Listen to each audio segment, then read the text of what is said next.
Well, here's something folks are talking about. Is it really still worth it to take a COVID test? While the pandemic is over, the virus is still circulating.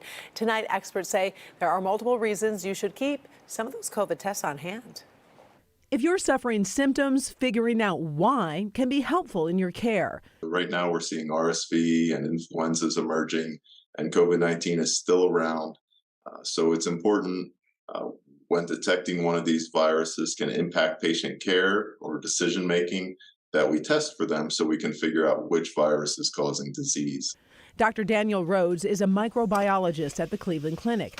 He says if you have older at-home COVID tests, don't forget to check the expiration date. The dates have been extended, but some may not be as accurate once they pass that later date.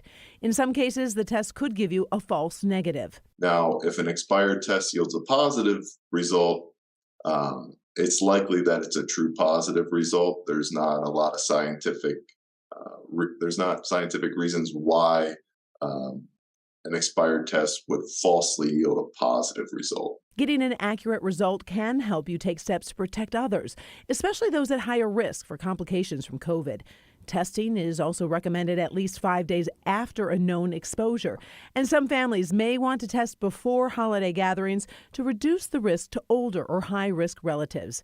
Updated COVID and flu vaccines are available for everyone aged 6 months and older. New RSV vaccines are also available for certain groups. The federal government announced last week that each household can order 4 more free COVID tests. Just go to covid.gov/tests to request your tests.